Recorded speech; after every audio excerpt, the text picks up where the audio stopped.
Hey, folks, having a good day today. Let me first welcome you to Autism Rocks and Rolls. Now, before we begin, must know that I'm not a doctor psychiatrist. If you're starting to be diagnosed with autism, please see a physician. I was based on my experiences. I also learned to the intro and outro that I found on ytmp3.com. I also have a mission statement to review with all of you. The mission of Autism Rocks and Rolls is to take the stigma off of autism and other conditions that may think are disabilities. People with spectrum are not broken and do not need to be fixed. Those have conditions or abilities are not to be pitied. There's nothing to be sorry about. I also have some paid for the following. We have a new sponsor for our gala. It is our friend, the Fowler Pumpkin Patch. Thank you, Perry and Renee Fowler. Extreme Structures is a dealership located in Bedford, Indiana that requires inspection. Extreme Structures is owned and run by a military family. They work in more than 20 states around the country. Authorized dealer for American Steel, Ace Steel Carports, North Edge Steel, and Carolina Carports. Customized metal garages, RV covers, carports, and commercial grade buildings are their areas of expertise, regardless of size. They carry them all. Kindly contact them for a quote right now. And there are some people I'd like to thank. There's more of an this is more of an announcement, but ARAR did our let's try that again. This is more of an announcement, but ARAR did have our second board retreat and our monthly board meeting. Through the retreat and the meeting, we discussed our database coming up very soon. And since the last episode, I've been on the Ugandan Boy Talk Show podcast with Bonnie Kibuak and Letha's Real Talk podcast with Belle Outspoken. What great podcast, everyone. Now, folks, we'll be right back here an ad from the Woolery Mill, so let's get to it. In Bloomington, Indiana, on Sunstone Drive, you should stop by the Woolery Mill because it is in the title. It's one world. Henry Woolery first constructed the Woolery Mill, featuring enormous windows, exposed beams, and high ceilings in the NUMO. It has been since renovated into an industrial cheek space. One World at the Woolery Mill is a complete event facility that provides a long list of conventions and facilities, along with a great place to get together with loved ones. This classic place is concentrating on improving rather than expanding. We are proud to be a locally owned, independent business that aims to imbue its offerings with the unique spirit of Bloomington. Also to contribute positively to our community. We help our community members as well as the incredible NGOs in the region whenever we can. We will be holding our gala there in April as a result of this assistance. Make sure to attend. In addition to being for gals like the Fowler Pumpkin Patch, it provides wedding services. At 76,000 square feet and located on the historic register, Woolery Mill offers exclusive use of the building and grounds, numerous outdoor areas for the ceremonies to be held on site. Make your Woolery Mill reservation now for your wedding coming up. All right, folks, and we're back. It won't be I like to move it, but it'll be I like to move it. All right, folks, we're back, and it won't be I like to move it, but I like to mill it. For today, I have my new friend, Matteo Esposito. Matteo is a playwright, set designer, and singer-songwriter from Ontario. He is best known for his one act on autism called Sorting It Out, and two of his plays have gone to Broadway. However, he has come through rough times due to having 10 surgeries and many doctor visits, as well as getting bullied. However, it did not stop him from going to college and becoming a successful screenwriter for his short YouTube series that is going to the Los Angeles Film Festival. Let's welcome the awe-inspiring and blunt Matteo Esposito to the podcast. Matteo, what's up, my new friend? Hey, nice to meet you, Sam, and nice to be with all of you. Thank you so much for having me on, hon. Of course. So my first question to my main man is, what does having autism mean to you? That's a really good question. So what does autism mean to me? Well, autism, as people understand, is a neurodivergent now I wouldn't say condition, but it's a disorder.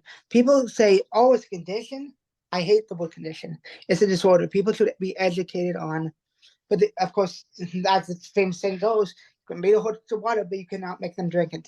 I hope you get what I mean, right? But the main thing is autism is unique. Autism is but to me, it's a blessing and a curse, because there's certain gifts that I get, like playwriting, and curses, like I can't drive. There's a lot of people that like sarcasm and joking and all that stuff. Really, not you, I hope not, but you know what I mean. But there's a lot of stuff that I don't get in this real life, and it makes me angry that I can't get it because I'm quote unquote autistic. You get what I mean? But I think it's so unique that people don't value us in society, and they should. Honestly, we are assets more than liabilities. People don't understand that, but I'm here to tell the world that we are here to stay. Why do you think that people are saying autism is on the rise? Because it's true. I'll tell you something. I was telling a principal, like, okay, some of these people in this world, some of these high school students are going to be lawyers, doctors, physicians, entertainers, teachers, garbage people. What if they have a nonverbal autistic child? The whole world turns upside down like that because they don't know. They haven't known about autism for their whole life. That's the thing about people. I could talk about this subject all day about how people need to treat us more fairly and more kind. And not only that, people need to treat anybody and everybody kind, compassion, understanding. This world is going to bits. I hate to say that. This world is already corrupt, and it's going more corrupt every single day that we move forward. Yeah, I can see that to a point, man. You have some valid points. Thanks, sir. But now, based on just you said that we think differently. Why don't you tell us how we do that? I know how we do. I want to hear from your perspective. Okay, yeah, absolutely. That's actually a good question. Nobody has ever asked me that before, but I don't mind. I like it. Well, there's a saying. If you met one person with autism, you only met one person with autism. The same with a human. If you only met one human, you only met one human. So we all think differently. We all think differently. We all feel differently.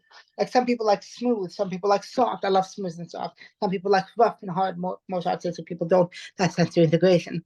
But what I mean but there's a lot of people that love the arts, music, theater, performing arts, script writing. And I think the best thing is to get involved with what you love and to use the talents and the gifts that your brain has given you. Like if you have a gift for music, of hearing music, you should be music.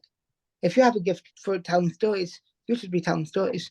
But everybody is unique, and everybody, like, some people don't get jokes, some people don't like get colloquialisms. Some people don't get vocabulary, jargon, whatever. And some people are just like myself, not only shy, but I have not personality disorder, but I like to talk about my interest, and that's another thing and my interest is performing arts theater. So I like, and that's my obsession. I quote unquote obsession. But yeah, we all think differently, and I think that's the unique thing about autism is you can't really see it, but you can actually think it. Right. And I think most of the people on the spectrum, I see where you're coming from, Matteo, because a lot of people, in my opinion, I'm not saying everybody loves this, but I think most of the people who are on the autism spectrum like something that involves production. Right. So I get where you're going with this, like, production fixation, man. I really do, because I have that same interest. I'm doing a broadcasting thing right now. That's right, yeah. And keep doing that. I appreciate you. I appreciate my fellow autistic people putting their lives out there and telling stories like mine and yours, because that's what we can do. And that's all we can do to make this world a little bit, to give this a little bit of hope and to give this world a little bit of a push to make it a better place. So I thank you for that. And not a problem doing that. Now, in your brain, for someone who has been in our shoes, what advice would you give to someone who had just learned they had autism? Like right now, they got a diagnosis and that doctor told them, son, you have autism. 3 words: join the club. Join the club. There's a lot of people who are misdiagnosed, and I hate the people. Not that I hate them, but I dislike the people. I think I have autism. Get checked out. Get checked out. Whether you borrow money from a friend and pay it back later, get checked out. Because if you assume that you have autism, don't assume. I hate when people assume, and people assume on our breed all the time. Not to say that we have a breed, but you know what I mean. People assume all the time. I love when people ask me, or tell me, you look pretty good that you have autism. You don't look like you have autism. Now, you know what I say? Does autism have a look? No. So first it comes off as a smart ass remark, excuse my language, then it becomes a dumbass remark. So somebody's being, you get what I mean, right? Like, and honestly, Like, that's how I think about it. Like, you don't look like you have autism. Smart ass. But does autism have a look, sir or miss? No. Dumbass. You get what I mean, right? But people don't think that way. People think you don't, because people think of a disability and they think physical. No, it can be mental as well. It can be mental health. It can be cognitive. It can be that. People don't think when they talk. People don't understand not only our breed or autism or disability, but people don't understand a lot of things. That's It's life. very frustrating that you have to miss a leg to get empathy. Yeah, exactly. I lovingly say that it's not a Disney attraction, but it's a 360 experience. It's called life. Have you ever heard about it? Like, you know what I mean? It feels like that. People don't understand that it's life. That's life. And if life throws you a curveball coming back at 20 miles per hour, cancer brain, which means depression, 60%. You know what I mean? Crying. But honestly, you know, people don't even understand the fact that things can be coming from anywhere and everywhere. It's a 360 experience, this world. And people don't even understand that concept, which is sad.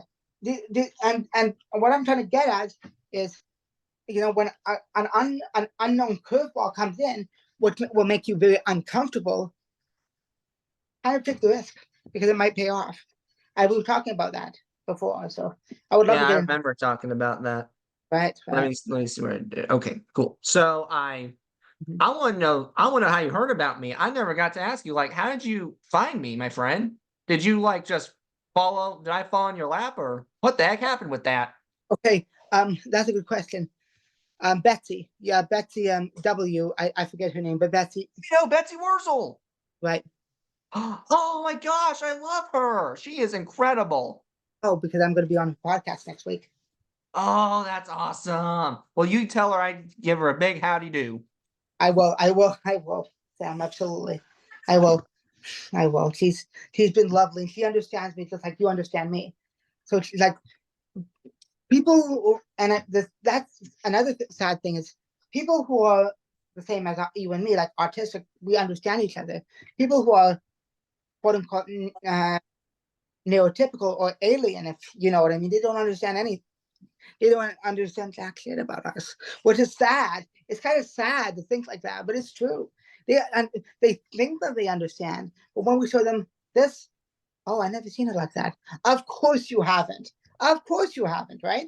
It makes We're sense. we're in their blind spots. Like when you're Exactly. driving a car, you have to like Yeah, look to see if you're gonna merge. They refuse to merge. exactly. That's a really good. That's a really good good analogy, Sam. Really good. Because, and I'll tell you why. Because people blind spots. I like that idea. I should use that anyway. Never mind. But honestly, I love that idea because we are we are hidden. People want us hidden. Oh, we want to be out. We don't want to be hidden, people. We want to be out.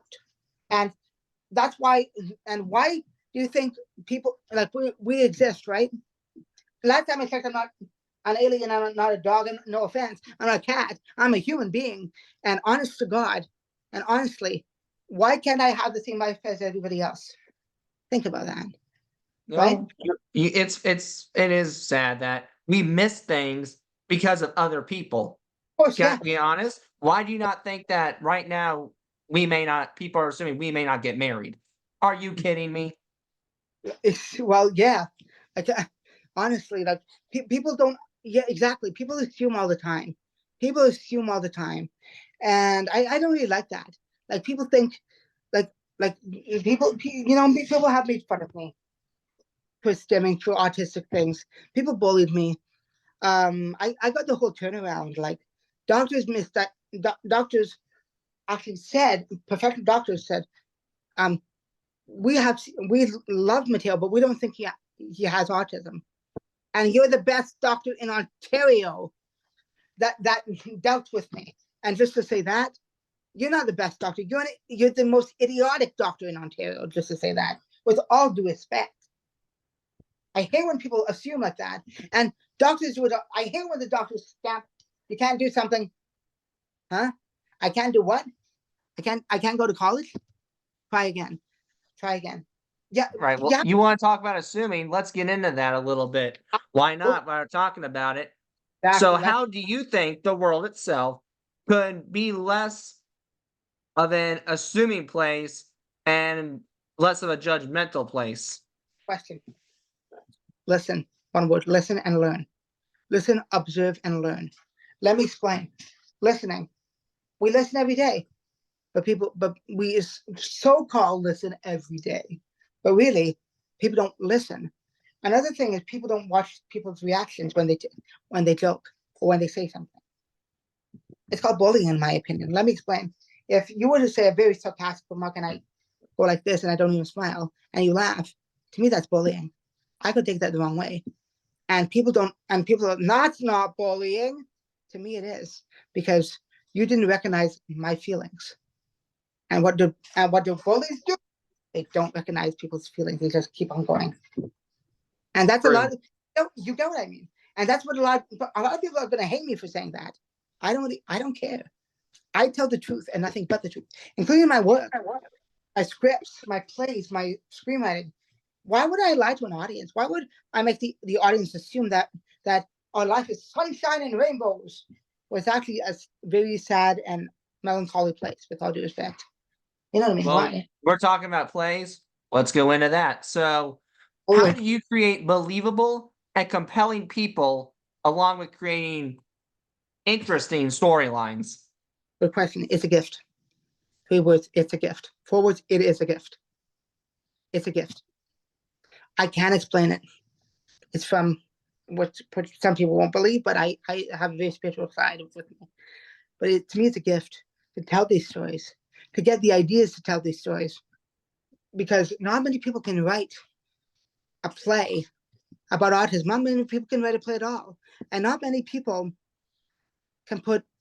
And sorting it out, for example, sorting it out was my first play, like you mentioned. It did go to off Broadway. It didn't go to Broadway. I wish it did, but actually, but I say Broadway's for the elites. Broadway's for the top, the creme de la creme. I'm not sorry, I'm not there yet, and I honestly don't plan to be. But off Broadway is like a very small theater, like 100 seats or less, which is a very small area in New York. But that's not my point. Um, Speaking of plays, like these characters came to me. Sorting It Up is based on a true story that happened to me, and if you don't mind, like it was on a transit bus, Route 13 in Oakville, Ontario, Canada. The gentleman was wearing nights, like literally, he was talking down to me, and then and honestly,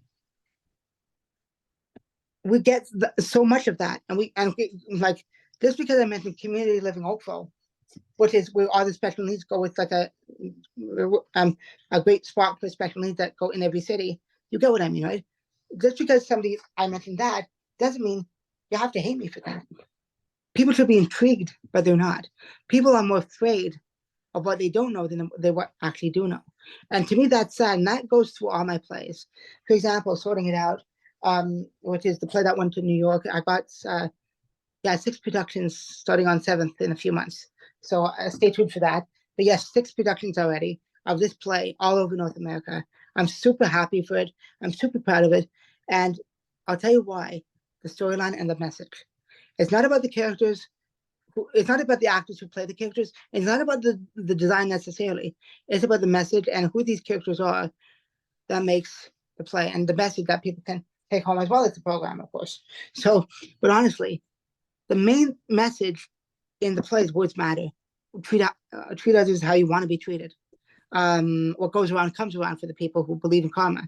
I believe, like I said, I pointed at that's it. You guys get what I mean. I'm very spiritual on that moment, but that's not my point. These stories should have been in the media in the world years ago. Years ago. Sadly, they're not. In fact, when we performed the play for the very first time, I want to tell you a story, and I tell this in mostly all the interviews. I played Nick, the original Nick Kinderwood, because the actor dropped out. Because now Nick is the autistic character. When the play was in, of course, we got a standing ovation, but there was 2 young autistic people, a little bit more lower functioning than me. No offense, not to be rude, but to be stereotypical, even though I'm autistic myself. The dad asked both of them, "Did you like the play?" One of them said no. He knew exactly what he meant. His autistic son. The autistic son liked the play, but did not like how Nick was treated on stage by Ed, who was ignorant to him with autism. And when my mom told me that, honestly, when my mom told me that, I'm like, the irony and the hypocrisy that just went into my head, like my mind was blown. I connected with these two characters, with these two people who are actually autistic, who is actually my breed, and they actually can relate to this play. Holy, if you think about it. But honestly, like, I'm so happy that people are relating, and people keep relating to my work. And I think that's the best thing. When you write something good, people want it. Of course, in this industry, and any industry, especially in this industry, you get rejections. You'll get insults. You'll get excuses, definitely many excuses. We don't want you to play. And I get this all the time. Although your play was good, unfortunately, I hate when they say, unfortunately, we can, why? Why can't you just be honest, Mr. and Mrs. Industry of performing arts and theater and entertainment, and say, we don't like your play. This is how you change it. People say, we don't like your play, but they don't tell you how to make it better. We want you to change it. How? Tell me, and I will make the changes if it's applicable. Excuse me for being blunt. Well, hey, you ain't gonna bother me about that. Right, exactly, makes sense. My opinion. So, why don't you tell us this? So, could you tell me a scene in that play, Sorting It Out, that is promoting acceptance of autism, not the bullying with Nick, but it's like promoting autism acceptance, where it's showing your message, treat everyone with respect. Right. That's a good question. It goes through all out the play, but the second last scene is a more humbling experience, because Ed, who was ignorant, meets Nick and actually apologizes to him, and actually brings Nick a little gift in a little bag. I have something for you. He brings a string, which he uses for stemming, which I actually stem. I'll show you guys this. This is paperclip and twist ties. This is paperclip and twist ties right here. Paperclip and twist ties. I stem. This is a black and this is a white. Not to be racist, I'm not trying to say that. It's basically the colors on the wall. If it's a white wall, I use black. If it's a darker wall, I use white. It's a color contrast. A lot of people don't know that. So, but anyway, but in the play, that's what Ed brings, a string, and then Nick, thank you, and then he uses stems. And actually, there's a beautiful monologue by the end that Nick says, I will, to travel to all this, I will be there. I promise you I will be there. And even though Ed showed disgust throughout the whole play, Nick still has this compassionate heart. And it's all about repentance. It's all about change. It's all about repentance. It's not necessarily about remorse as it is about repentance, which a lot of us should be doing now, hint, hint, hint. You get what I mean. But I don't want to go into that. Not anytime soon, but you get what I mean. Repent. But it's about repentance. It's about changing your ways and making you a better person so the world can be better. But like I said, you can lead a horse to water, but you cannot make them drink it. People have to want to change. And people are comfortable in their own skin. I hate that. Why you honestly, there's three things. There's three phobias. That I looked at some of the best worst phobias. One, you know what the first one is? I don't want to say talking disorder, but social phobic disorder, talking to people. Are you guys nuts? Like, come on, wake the hell up. Wait, we all wake up. We all have a coffee, right? What I mean is be present. Take the risk anyways, guys. They're just words. But you have to think before you speak. You guys learn words in kindergarten, my God. Or when you were a baby, your first word. Now you don't want to freaking talk to me. Are you guys nuts? Is this world going to crap or is this world going to crap? But the elites want that. Hint, not the government. I want to get into this as well because I'm a very honest guy and I want to get into this so deep to make the audience go, wow, I never thought about it like this. The elites, aka the people who are puppeteering the government, sorry to wake you guys up. Surprise! People are puppeteering our government. Any government that you see, people are puppeteering to make us, I hate to say it, slaves. Think about it. Think about it. Think about it. Why do you think why do you think taxes get raised up? Shouldn't there be a law? Yes, we have to pay taxes, but there's no law that says the taxes can be raised up. Taxes can be raised up. I don't hope for that, or the taxes can be raised down. Because the government has foreclosed on raising the taxes up until one day we're all broke. And that's the thing. That's the sad thing about this world. And I think that's why the world will never get fixed. Because the people who are puppeteering the government want that and want us to be confused, distraught, and not find that there's any hope in the world, be angry at people. It's that sad, guys. It's that sad. Now, I want to go in one step further. COVID. Not, it wasn't planned. It was planned. I dare say it was planned. We were talking about this, Sam. I don't want to get into this. And this proves my point about how we should be, even though it was planned. And I'll tell you, not that I can prove it, but I'll tell you something. In retrospect, there's two hockey teams, but there's always two sports teams. There's always two sides of the government, a liberal or conservative for Canada, Republican or Democrat for the US. What does COVID want to do? They want to erase the middle class, make rich and poor. Think about it, people. People are giving hints every step of the way. We're just too blind to see it. And I'll leave that at that. Something for the audience to think about. Like they want, if they want to, because honestly, and I know that this war is not going to be over for a very time. I say that not because I'm a minority, not because I know the future. I can't see into the future. I cannot even go into the past. You don't have a time machine that can go into the past. I'm not a time traveler. I'm an average human being who's 26, who knows a lot, who's trying to tell a lot of knowledge to you, Sam, and a lot of your viewers. Think about it, guys. Another thing that I constantly hate is people lying. The government lies to us all the time. People lie to us all the time. And honestly, the government, oh yeah, we'll do this. Nope. We'll do that. Nope. And I hate to say this, but a professor at my college, and we'll get into that too. We'll get in a few minutes. A professor in my college said, yeah, the government helps us. Yeah, and I felt thinking, yeah, with our tax money. Think about it, guys. The government doesn't own us anything. It's a bill. It's a piece of paper, the money. It's like a degree. Hence why the value of many, there's a scene in The Value of Many, which is my third play, it talks about that. You don't need qualifications to get by in life. You just need the knowledge and the skills to do that. Because at the end of the day, a piece of paper is a piece of paper. A piece of paper will get you in the door, but it's you that has to prove yourself in any degree. I'm not opposed to getting qualifications. I hate to say that when I'm trying to promote, but people shouldn't be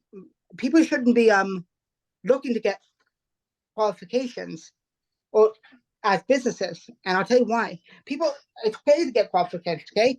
But people rely on that too much. I want to get qualified because I might not get a job. What if you don't get a job and if you're not qualified? Think about it. It's better to know the knowledge and play the game right. Stand out to your competitors, if you know what I mean. Because a lot of people don't stand out. A lot of people give the same damn mediocre resume with all the stuff in it from the same college and same business. I mean, college and university. Of course, it's a business, guys. Prove to me that it's not. Of course, you have to pay to get into college. Then you'll find that I can tell you all this. I know it blows a lot of people's minds, and I know all the why is he telling people this? Because it's the truth, and nothing but. This is how I feel, not as a Canadian, not as an American, but as a human being. As a person with a disability, I sometimes think and weep over this world. Not literally cry, but I think, God, if the world could just be a better place. No wonder people say, well, I want world peace for Christmas. Ain't gonna happen unless we all change. Thank you. And here's that question. Why look at the paper when you can look at knowledge? Exactly. Sam, exactly. I applaud you for saying that. I applaud you. Exactly. These employers don't even, like, just because we talk funny or we walk funny, doesn't mean we doesn't mean that we have a good heart. We do have a good heart. But like, I always say this. We always have ignorance, love, hate, all these qualities inside of us, including autism. But some people have them more than others.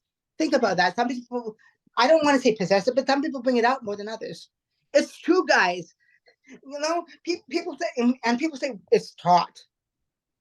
Well, if it was taught, most people wouldn't have it.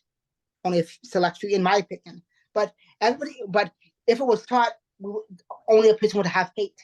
Another person would have love. We all have love. We all have hate. We all have ignorance. We all have lust. We all have anger. We all have sadness. We all cry every once in a while. We're human, guys. Think about it. People have never told you this before because they don't want to tell you. They don't want to tell you. They don't want to tell you the truth. But this is how I feel. I'm sorry, but this is how I feel. And if you want the exact knowledge for me, I don't mind. It comes out in my plays. It comes out in my work. And honestly, we do it quite full throttle. Thank you, Matt. Thank you, Sam. Not a problem. Now I want to hear about. We heard that two of your plays went to Broadway. So how did you feel when you learned that two of your plays were going to Broadway? Off Broadway, that's right. So that's a really good question. First of all, the play sorting it out was honestly in the works since 2020 because of the fact that the pandemic, good old, you know what, came, went, screwed up a lot of people because Mr. and Mrs. Elite wanted it to. And I keep saying that because it's the truth and nothing but. But when John, who was our director and producer, he said, Matteo, give me a copy of Sorting Out. I said, why? I found a theater that might give us to it for free. And here's the thing. Sorting It Out went to New York. I had the privilege and honor of going down to see the production with my own two eyes. This was the first time I ever saw any of my productions live. And what a way to start in New York. Anyway, so when I came back to Canada, I saw New York. It was a great city, known for its Broadway theater, off Broadway, and Broadway, like known for shows like Wicked, The Lion King, Harry Potter and the First Crowd on Broadway. Off Broadway, Stomp and Blue Man Group, and then of course the off Broadways are like a lot more small condensed places, 100-seat venues where that's like mine, Sorting It Out, which is actually a half an hour one act about autism. And honestly, like I saw it live in front of my own eyes. John did a preview, and even before I started the play, they acted. I cried. I wept a little bit. I'm like, this is a dream coming true. And you know what? I'm so happy that in my heart of hearts, I don't need to go to Broadway. I will cherish this moment forever. I actually went down to see my play in New York, and honestly, John was like, let's do it. I'm like, and I told John, thank you for taking a risk. Thank you. But he said, it's not a risk, my friend. He was right. I thought, because I'm from Ontario, Canada, okay? I'm not a US citizen. I'm not known in the US. I'm not known in New York. I'm an autistic person. Plus, I wrote a play about autism that's full throttle. Who's going to want to see that? Turns out, half of the one by the end of the 2 weeks, which was Thursday through Sunday, and another Thursday through Sunday, half of the one was sold out. 4 shows out of the 8 were sold out. And John shockingly said, we recouped our investments, Matteo. And he made money. You can't get any better than that. And to top it all off, it was a unionized production. I never ever thought I would get that. In the heart of Manhattan, and New Circle with John directing. Every playwright wants a unionized production with Actors Equity Association of America or Canadian Actors Equity. I got it at 26 years old. Like I look at some of the articles and everything. I pass by some of the articles that I have in my room and everything, and I'm like, yeah, I did all that. I'm proud of myself. I'm happy that I did that. I'm humbled that people love my work because people know that there's a message here. People know what I'm trying to convey. And I think they're gravitating to it quite well. And honestly, and I'll tell you another thing, while the play was going on, I cried as well. But even when I do readings online and I watch these characters morph, watch these actors morph into these characters, there's a part in the play that I actually weep. There's actually 2 parts that I want to weep, and there's another part that I weep at. I literally, when Ed, who's very ignorant, he says, well, let's call a spade a spade. If you think I'm inconsiderate, I think your friends, the R word. And I hate to say that, like honestly, I don't want to say that. I would never want to say that in a play, but I did that to prove a point. I did that to prove a point. Sometimes as a writer, you have to make the audience feel uncomfortable, and that's what I did. And when that happens, and then Nick goes, "Don't call me that," and Ed, I already did. And then this fight happens, this beautiful moment with the audience. Like, first of all, it's like a big tidal wave of like a big slap in the face almost, not water, but you get of energy, bang, when that onward, and then the competition, and then Nick just stops, and then he pushes or slaps, which is assault. But Nick is so overwhelmed because it's people like this guy, this rude, ignorant a-hole, if I may tell you. He doesn't care until he gets a call from the doctor a few minutes after the fight happens. And that's all I'm going to give you. You know the play, Sam, but that's all I'm going to give you.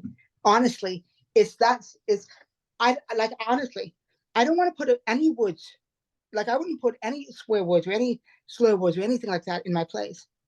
But the R word, I did that to prove a point, and I used it to, one in sorting it out, one in the value of many. I did that to prove a point, because sadly, people still use it today, whether you have or not. That's one way to get on my bad side. I'm not a guy who get mad easily, but Yeah. you say that R word, we're done. That's one way you're gonna break my limits. Yeah, I agree. And no offense, and believe it or not, I saw people cry tears when they were reading a draft of the script.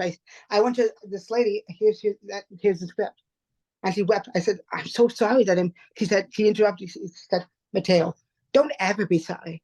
You have something here."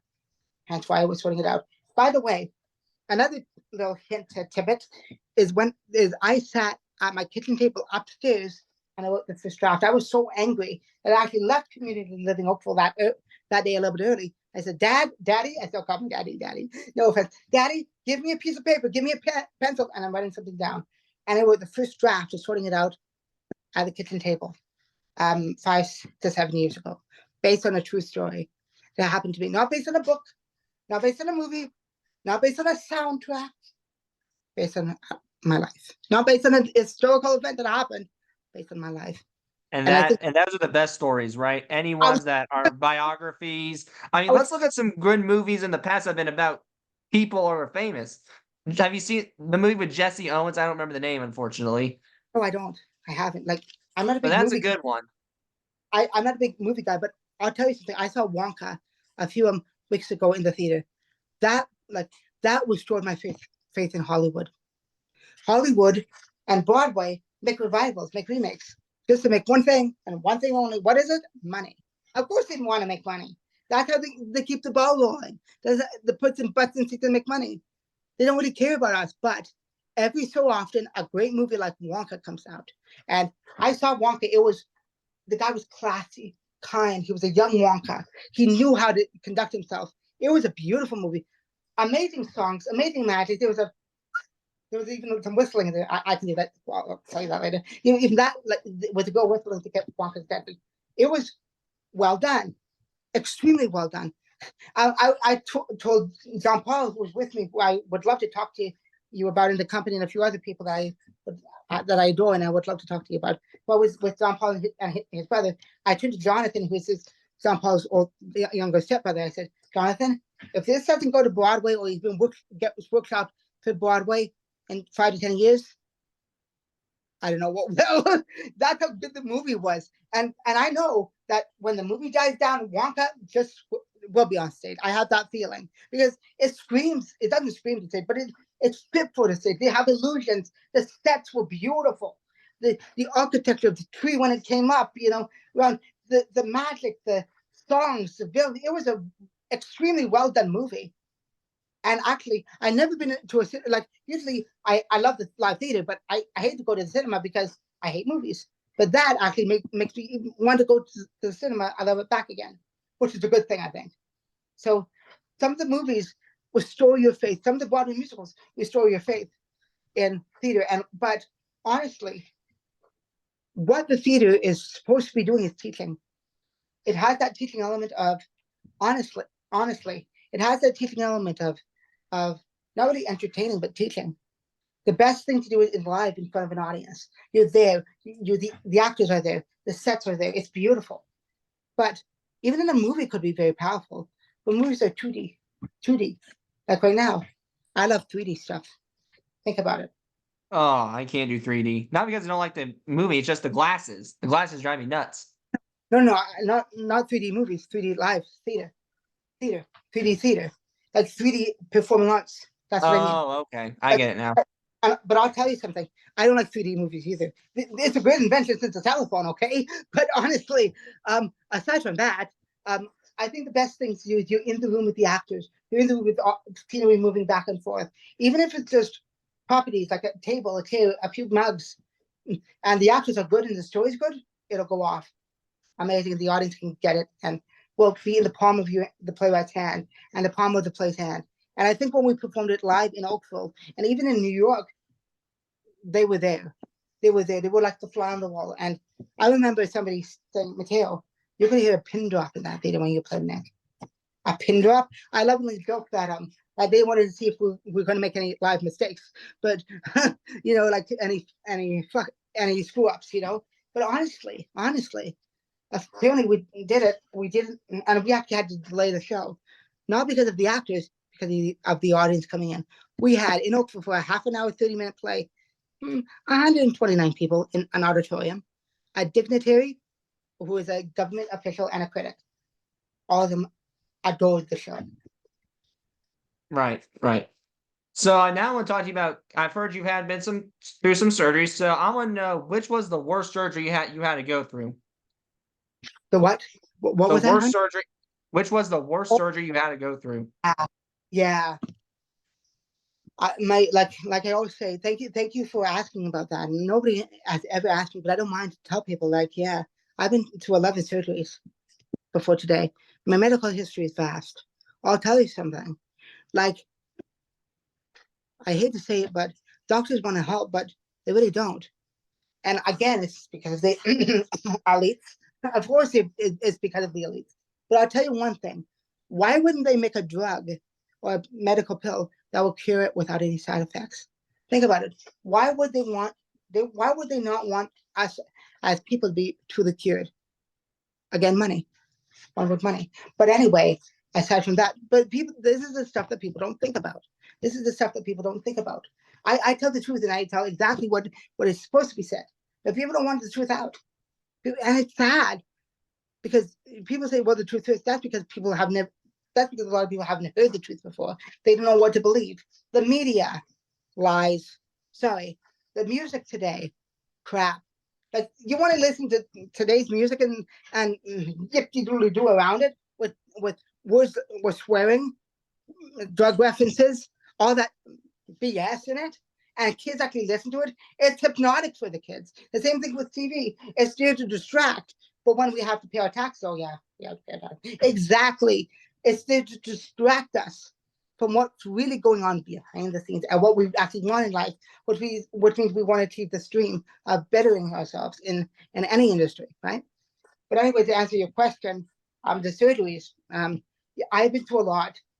All of them were, honestly, I can't pick one. They were honestly, I'm sometimes, Sam, and I'll tell you, your viewers as well. Sometimes I don't even know how I'm still standing with all this crap I've been through. Surgeries, medical appointments, people that put me down, people in schools that put me down, indoctrination camps. That's another thing that's a nickname for elementary and high schools, indoctrination camps. Think about it. The teacher is the store manager. The principal is the CEO of the company. Your fellow friends, they're colleagues that work with you. They're trying to get you ready for an employable job in society, not trying to make money. Think about it, guys. That's what the school does best, instill fear, and also, here's another thing about surgery. Why, and people, I don't have a favorite surgery. I don't have a worst surgery. They're all here to fix my body, but I'll tell you this. Do I get nervous? Of course I get nervous. Not because the school system taught me to be nervous, which they did in many cases, especially to people who are vulnerable. And I hate that.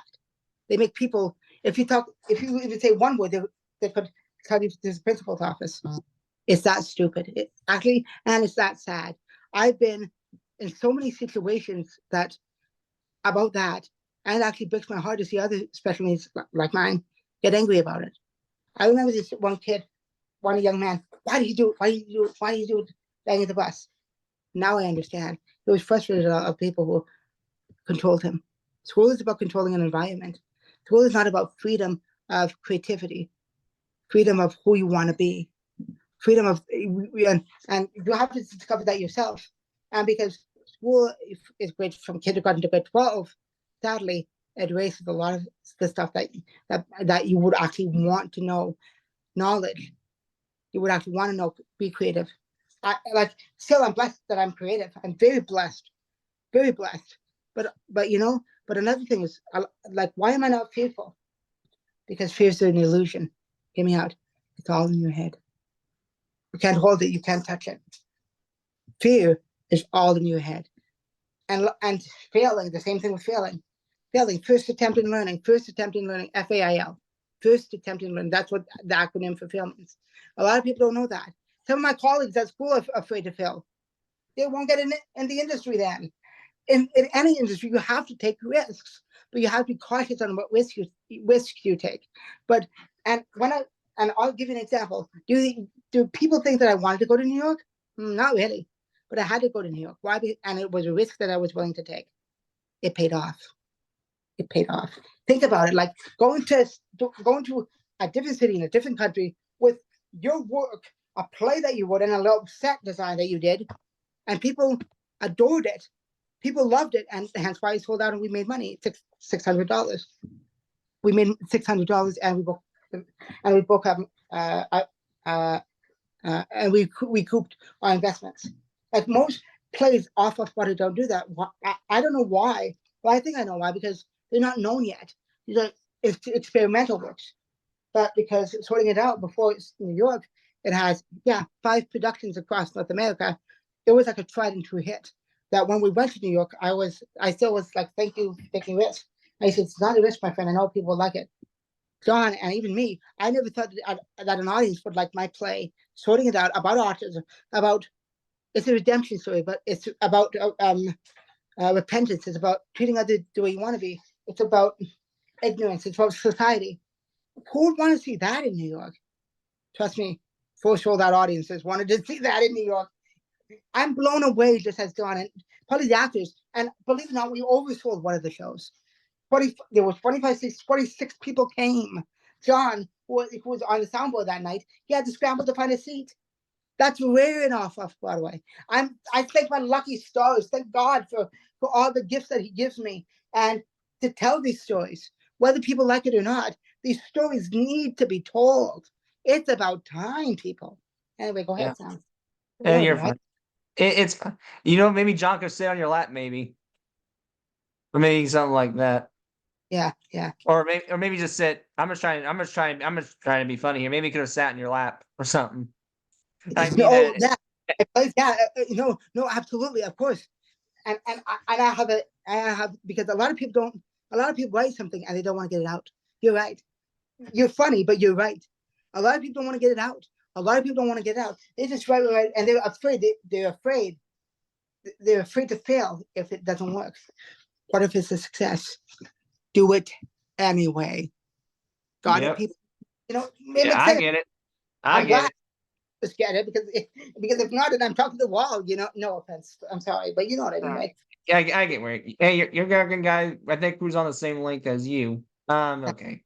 So I heard about. So you were bullied. So what can others who are being bullied for being different do to stop the bullying?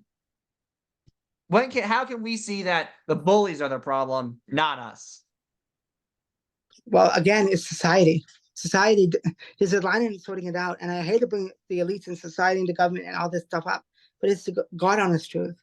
And I might be a broken record or repair by the end of this interview, but I hate it just like the rest of us.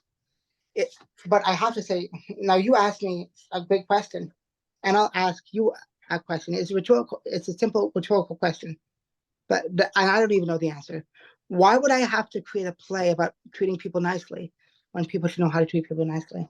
No, Matteo, But you're right. You are right. exactly, It shouldn't take it shouldn't me going to speak in Orlando to learn about autism. exactly. I'm sorry to contradict you, man. I apologize. Not Matt, Sam. That's my name. I apologize, Sam. You know what I mean. But it dawns on me every time I look at my play, like, why do I have to do this when people can know how to do it nicely? It's and nobody knows that question. Not even the government, not even the elites, not even society. We don't know the answer, but we can lead to a better tomorrow, in my opinion. We don't need to, like I said, we don't need to know all the answers, but we can lead to a better tomorrow by learning and educating ourselves. But think about that. I want the audience to think about that. If you were a playwright that had who's artistic or whatever, why would I have to write a play about my diagnosis, my disability? You know what I mean? When and how people should treat me, when people should know how to treat not only other people with disabilities, not only society neurotypicals, but themselves as well. It makes sense, Sam. I'm Oh all no, I'm giving you I'm not giving you the look like really, Matteo. It's like really to the others. exact. I'm sorry, but exactly. No, no. Like I'm happy you made that point. Like honestly, like, and for the people that are bullied, like I don't want to say just deal with it because bullies shouldn't exist, and bullies don't like themselves.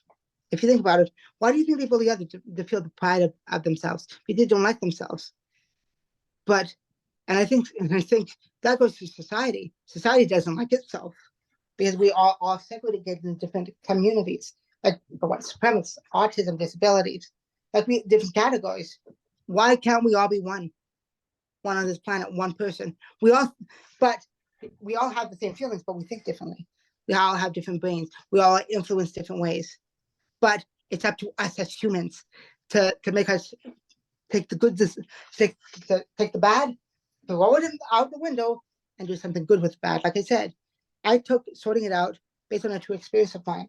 And one of the lines that most people mentioned to me, society doesn't understand, so why should I? That's the line that Ed blurts out. Well, you should, and Bob, who's the caretaker, who's a homemaker, Nick, who helps Nick with his groceries and everything. Well, you should understand people with disabilities. Well, society doesn't understand, so why should I?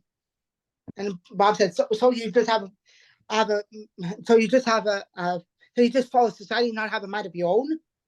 Exactly. People are influenced too much. Social media is very influential. Today's music, media, people have to know what they're looking at, what they're experiencing. But because it's too focused on, wow, this show is good, Friends is good, or Jay Leno, you get what I mean. The TV shows are good. They don't forget why they're watching it, not how they're watching it. TV, it could be anywhere, but why they're watching this instead of doing something else to achieve what they want to achieve. Excuse me for being blunt. Thank you. That's all right by me. Now I know about your screenwriting. So how'd you get involved in screenwriting with the short YouTube series? Yes, yes, yes. So I love this. I love this, and it goes to show that, and I'd love to brag about this company. It's called the Autism Theater Project. They're out of Miami. So it's actually an online company right now. We got into 2 film festivals. Was um one of them was in Miami, believe it or not. The other one's in LA in a few months. I never had this much success as a writer since off Broadway, which was apparently last year. So, like off of Broadway as a playwright is one of the biggest things that happened to me as a writer. But this, but now working on a short YouTube series about my high school life and I lovingly joke that I wanted to I do this to back my high school. No, I would never do that. Even though my high school made me angry. Because you know why I wouldn't want to bash my high school? Because if it wasn't for them, the voice inside by the Autism Theater Project would have never been born. Think about it. Life imitates life, imitates life. It's like a domino effect. This happens to you, and something else happens to you, for good or for bad. So Gina asked me, like, what's your story, Matteo? And I said, well, this is my story. It could be a movie. It could be a full documentary. And he said, he loved the story so much that it became The Voice Inside. And The Voice Inside is about Matthew, which is Matteo in English. Matteo is actually the Italian root name for Matthew, if you look that up. But it's interesting. It's an Italian name, but we use Matthew Spintelli. Spintelli I just blurted out, how is Spinelli? We'll take it. And Gina, who owns the company, she's my age. She's 26. Gina Sims is a lovely young lady. And she knows her heart's in the right place. She knows what she's doing, and she knows what benefit this to happen. And the film, like I said, it's not about high school. It's not about only special needs. It's about life and how different eyes and ears and different senses are navigating life. Whether you have autism, dyslexia, Down syndrome, low functioning autism, I don't really care. And neurotypicals. There's bullying in the show. Some of the stuff that actually happened to me in my high school happens in the film. I don't want to give too much away, but some of the stuff that they said to me, some of the stuff that they did to me, is in the first episode of the film, what got into the LA Film Festival. And I'm so happy to be a part of this. I'm so honored that Gina would do it. So if you guys want to look up Autism Peter Project, please do. We are looking for new members. Anybody can join. Email Gina and we'll get you a spot. I'm one of the board members. I'm also one of the writers. We meet every week as a group. And honestly, if you want to do some cool things like right for the LA Film Festival, and by the way, Gina wants to get, honestly, some Hollywood producers. We are trying to get this on a regular TV station. We don't know yet, but this is really cool opportunities. We also got a $10,000 grant from McDonald's, this company. And when Gina told me that, whoa, like I never got $10,000 in my life, but for this company and a friend, and actually there's a lot of money being donated to this company for one purpose and one purpose only: to better the world using art with autism. Well, I'm gonna ask you for a favor, Matteo. Really, I want you to. Could you please talk to Yeah, Gina about the love, Autism Theater Project I would love and to. put her on notice about this amazing podcast of your Gina, episode going on. absolutely. I would love for you to be a part of the company too, Sam. I would love to give you the email. Absolutely, we can chat about that after. Like we are always looking. Like it's a Zoom company right now. It's all on Zoom and everything. We have a board of directors. We have entrepreneurs. Like next year, Gina got me to design one of her plays. It's going to Miami. I don't know what venue it might. And then she says possibly on docket for New York. I don't have those details yet. Now that I'm sworn to secrecy on the script because the script's not done yet. It's a 15-minute show. Probably will be an hour show because a lot of people won't come for 15 minutes. It makes sense, right? Right, I get where you're going. Well, yeah, like I wouldn't want to go just for a 15-minute play. It stay in a half an hour in the an hour going in there, 15 minutes before the half hour mark in the lobby, then half an hour just for 15 minutes and then get out. That's unethical. Excuse me for being blunt. But So there's a couple things I want to talk to you about real quickly, and that is your singing. So, who yeah, inspired you to make music? And why don't you tell us about this amazing Spotify channel you got? that's very kind of you, Sam. So yeah, I am a singer-songwriter. I don't plan to be a singer-songwriter. I don't plan to get on radio. Radio is very hard to get on because of the politics in the entertainment industry. But I'll tell you something for the people who want to get into this. And this is what I believe. It's who you know that loves you, not likes you, that loves you or loves your work that can do something for you. A lot of people just talk, especially in this industry. A lot of people breathe hot air, or they open their mouths and let the flies come in, which means they breathe hot air. It makes sense that this industry is like that, but it shouldn't be that way. Because this industry is like that for years. Of course, people want to be, and then of course when people, I can play guitar, and it sounds awful. You can't play guitar, you stupid. You know what I mean, right? People lie about that. I can play guitar. Why? Because you would just want to get on stage on American Idol, America's Got Talent, or in a bar. Give me a break. Which means people don't want to hone their craft. I was writing since I was a child, writing music, believe it or not, writing those songs on piano, writing plays. I was doing that since the end of elementary school, beginning of high school. I'm in college right now. I'm 26. That was many moons ago. Many moons ago. But just to share with you, people say, oh, Matteo's really talented. But why? It's true, I am. But people say that, but they don't know how much work I put in. They don't know much how I hone my craft, how much I had to rewrite, and even rewrite for New York. The production in Oakville, I added a few things for New York, and I think New York was spot on with the dialogue, of course. The production, not so much, but the people's reaction were amazing. But again, Like I said, singing. Like I always loved music. Always loved music when I was a kid, and writing comes naturally to me at music. So, in my opinion, and it didn't even dawn on me that I was writing plays about autism.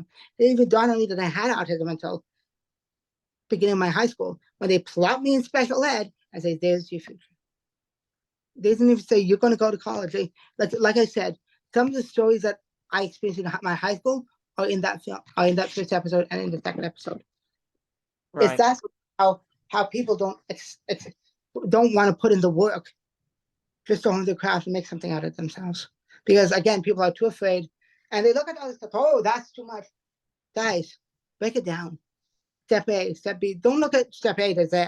Give me a break. If you do that, then you can go viral. Okay, then you have a mind to go viral on YouTube.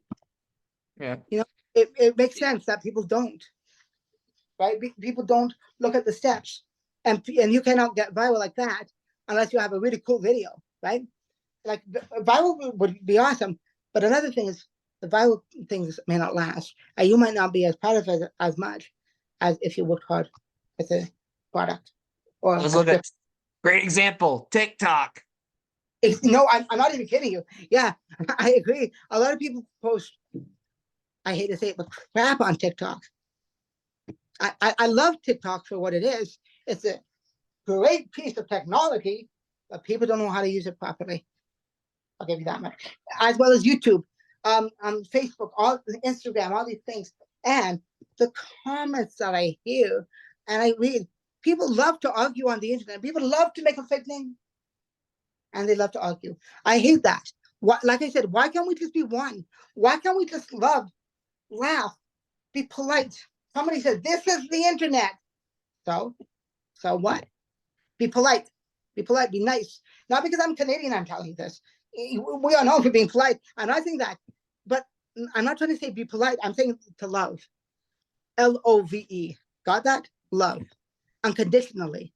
The world lacks love. You don't have to wait for Valentine's Day to love people. Give you that too. Fair enough. Now, Right? I gotta know this before we go to a commercial. This is gonna be for fun here. If you, with your music, if you could open for any famous celebrity, who would it be and why? That honestly, that is a friggin' great question. If I was in person, I would give you props for that. That's an awesome question. Gosh, I don't know. I have good answers, but this. Congratulations, Sam. You just toughed me on this one. I don't know. Like I don't know. I honestly don't know. My music is like I don't know. That's a really really good question. Good on you. Good on you. Good Gotta on you. say, man, I guess I bring the best at what I do. Damn right. And I try to bring my A game too. But honestly, that's a good question. Did I never thought about that. You'll have to think about that when you're let me try again. You'll have to think about that, and then you'll text me the answer later tonight, right? Yeah, yeah. It's yeah. Yeah. I hope I can because Yeah. there's so many artists that came before me, like for example from the 50s, Buddy Holly and the Cricket, Elvis, Frankie Valli and the Four Seasons, the Beatles, the Platters, the Coasters, the Diamonds, like all these doo-wop groups, and then we get into the 70s, the Beatles, Donna Summer, um, Billy Joel, Elton John. Then we have the 80s, Chicago. The band Chicago is brilliant. I could name all these bands, Chicago, in the 80s, Bon Jovi, REO Speedwagon, they're fantastic.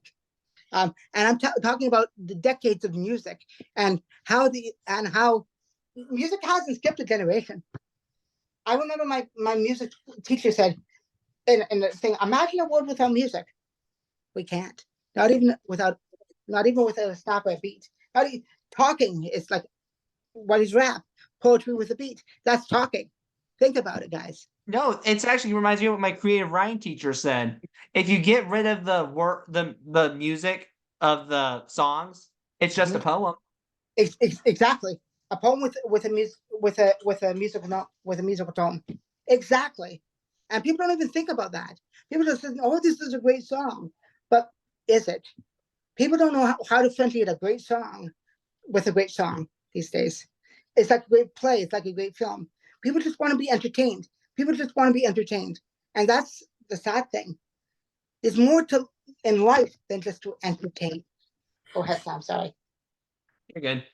Thanks. Now, folks, we right back here an ad from the Doug Flutie Jr. Autism Foundation. So let's get to it.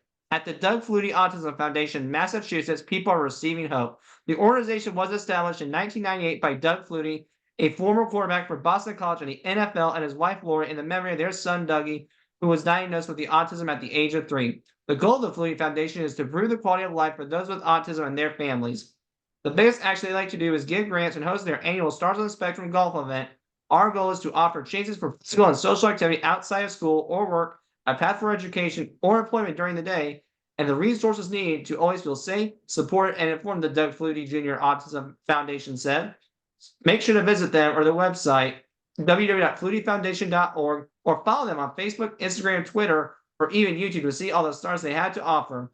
Finally, this is my testimony. This would be my testimony for the Doug Flutie Jr. Autism Foundation. All right, folks, right back. You might be Doug Flutie there. You never know. So I gotta know now. So, Matteo, what I did here is, let's be honest, your EAs treat you like crap. So what I want to know is, what do you wish the EAs did back then to help you out? Good question. And I believe I have a good answer to that. Let me give you something. The EAs were so rigid because the curriculum's so rigid. If they gave me time just to show my talent and my gifts to them, as in writing, because they are blind to see my writing. They were like, I remember, and this actually comes out in the film. One of the not the CYC. There's a lot of stories that I can tell with elementary and high school. They were so rough and rude to me. And I actually feel bad for all the special needs kids that actually get treated bad from any person, whether it's a friend, a bully, a person that you see on the street, a homeless person. Like, we shouldn't be doing this, people. We should not be doing this. Like, we shouldn't be lying to people. We shouldn't be honest. We shouldn't be hating people. We should be loving. We should be kind. We should be understanding, empathetic. But, and even though you're an educational assistant, that does not mean, and that doesn't exclude you guys. That includes you, especially includes you. Because I don't care, bring your A game, bring your personality, but one of the things that I would say is listen to us. Listen to us. Listen to what we have to say and observe what we're doing. Because unless it's unsafe or harmful, let us do it. Listen, people don't, you know what I mean, right? People don't want to listen to us. People don't want to listen And you know to what? us. Matteo could be the smartest person in the room right now. Well, thanks, but honestly, I don't plan to be that. But honestly, though, not about being smart. It's about being logical. It's about being ethical. I don't even think that I'm smart, believe it or not. I think that actually I'm stupid, and I'll tell you why. Because of the people that told me that showed me I was stupid. Not that Matteo, you're stupid. They're just words. A lot of people, sadly, showed me that I was stupid. And the way that the EAs, teachers, special education, doctors, and made me believe for many, many years that I was that stupid, that I couldn't go to college, couldn't go to the university, and couldn't go to Broadway. Well, they didn't pay off Broadway, did they? Right? Think about it, guys. Think about it. Honestly, you don't have to be smart to get by, but you have to be a knowledgeable thinker to get by. Knowledge is very important for people, especially for neurotypicals that want to learn, especially for all of us. I wouldn't just hand it out to neurotypicals, for all of us. Knowledge is a very important thing, but not from school, because school teaches stuff that they want you to learn, that they instruct you to learn, but you forget a day or two after you leave. It's sad. The things that they are supposed to teach you is how to make money, is how to love, is how to do all this. No, they're teaching you how to be an essential employee. They're teaching you how to be a member of the lowbrow society. It's sad. I was a C student in my high school. C student, mostly 67. That was the magical number. It was a shitty number, but I'm being sarcastic. Magical number. It wasn't. I even cried. Like, why can't they understand it? Why can't they give me more support, as in understanding what I want, and say, Matteo, we want to put more support in for you. You're the student. But of course, I had to play the game. And you know what that game is? Do as they say, not as I want. It's that sad. And your turn. Well, I want to know now about some loud noises. So you said in Yeah, your loud noises bother you. So what exact loud noises? Is it people screaming? Is it air horns? Is it that's a good question. alarms? What is it?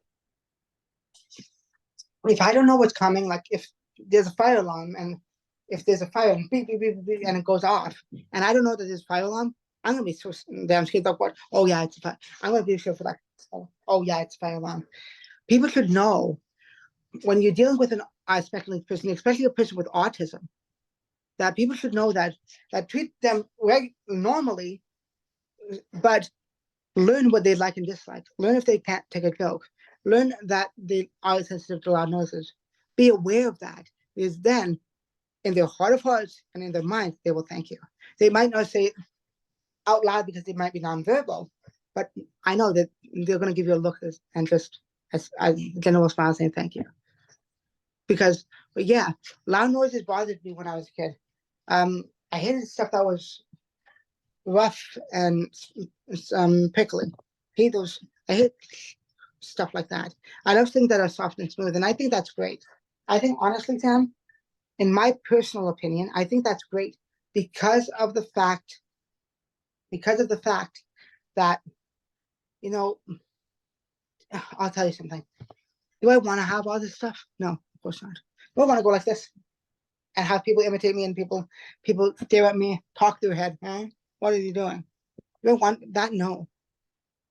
I would not wish autism or any special needs or anything bad to my own worst enemy. I would not wish anything bad for them. But sadly, I like I said, it's a gift and a curse. But honestly, like, yes, loud noises do bother me when I was a kid. I'm getting used to it now because I'm a lot older.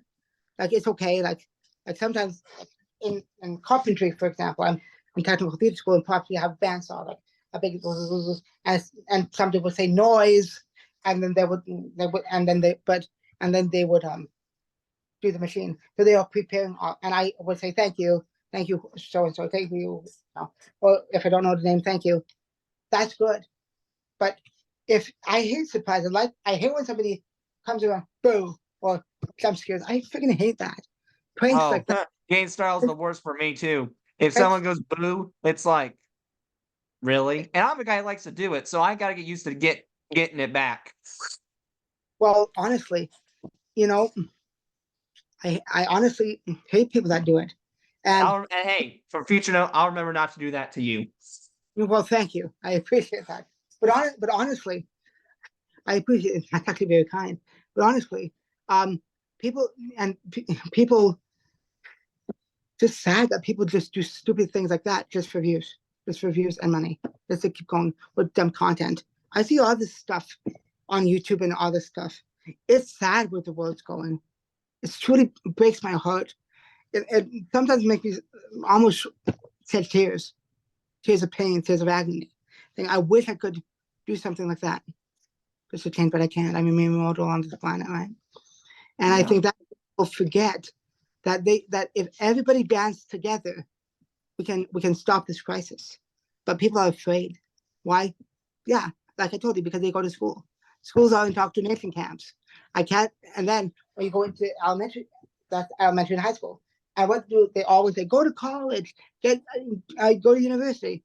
Basically, go to a business and spend money. It's that sad that people don't realize it's actually a business, because we are clients. We pay. But like we were talking about before, sometimes knowledge is good without the piece of paper. People have to, even though you don't have a piece of paper, what even though if I didn't have a piece of paper, they would put two things against me. You don't have qualifications? No. You have autism? No. Get out. There's no get out. That's how stupid this industry is. I can't stand that. Can't stand that. Honestly, I can't stand that. And there's a lot of people. We can tell you can't stand that.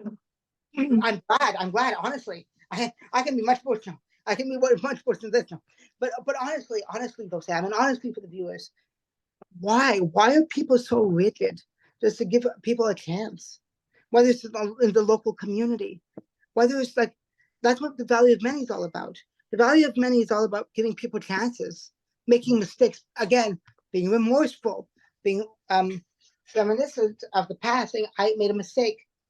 It's about reconciliation. It's about all this, including, again, repentance, which is a lot of people don't even realize that my plays. I didn't even realize until a few weeks ago that both my plays, Sorting It Out and The Value of Many, are actually about repentance up there. Again, I'm hinting. I don't want to get into that. But you get what I mean. Repentance is a big thing, and repentance means change. Remorse means you're sorry, and then you go to repentance. But people don't want to repent. Like I say, people want to stay in their own skin. People want to stay in their own comfortable skin. People are like, and I'll tell you this, I dare tell you, all of you guys, this. People are taught to be comfortable. People are not taught to be uncomfortable, but people are taught to be afraid. It's that sad. Yeah. Now I got to hear about someone you wanted me to mention. I think after digging some digging, he's pretty important to you.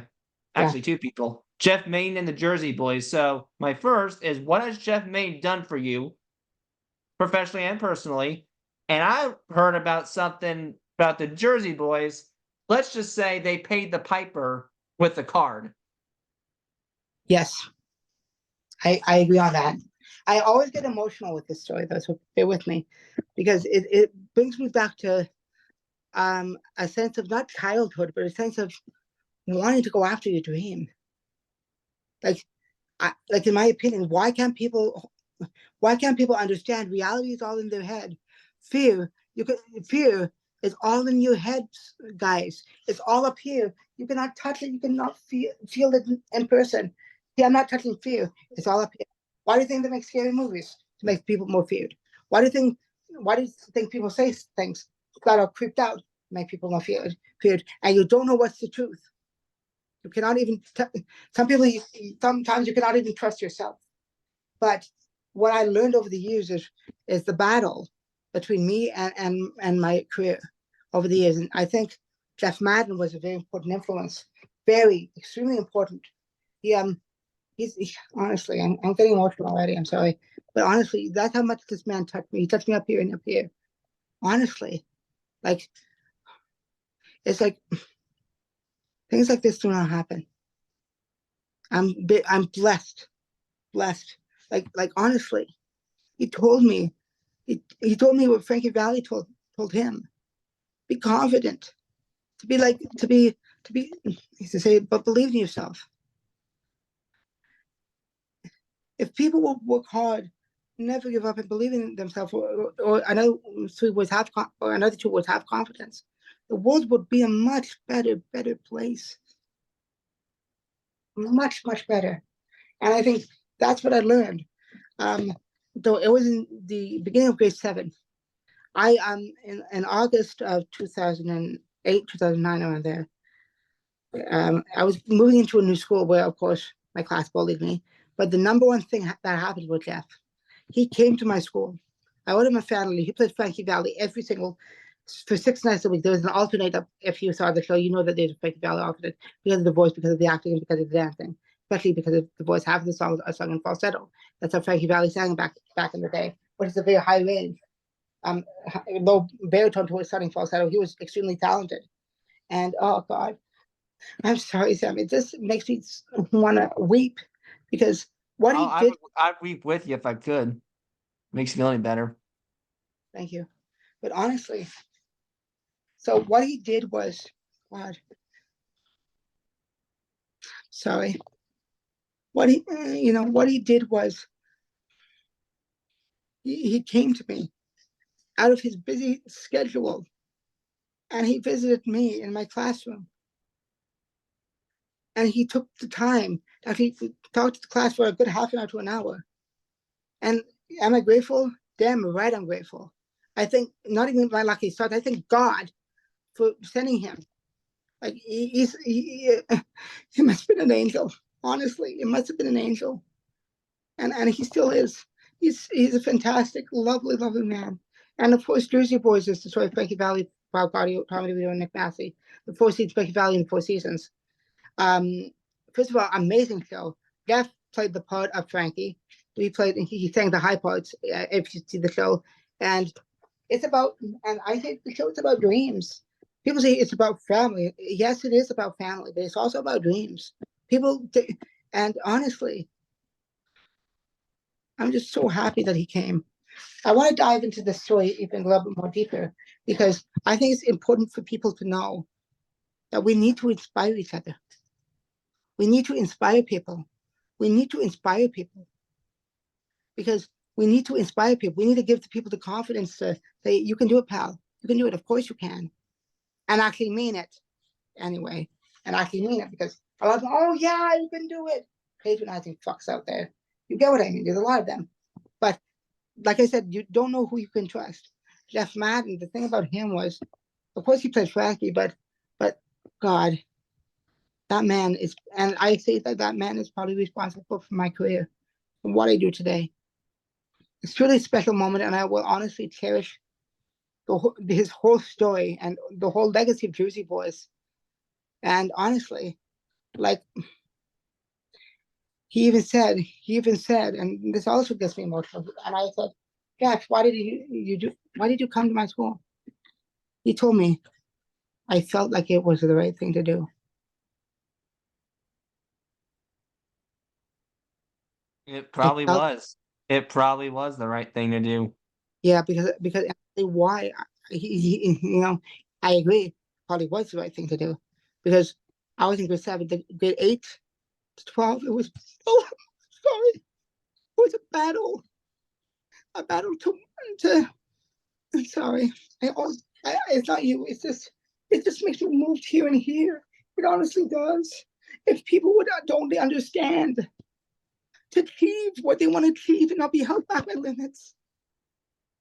It's really heartbreaking that people give up too quickly. Oh,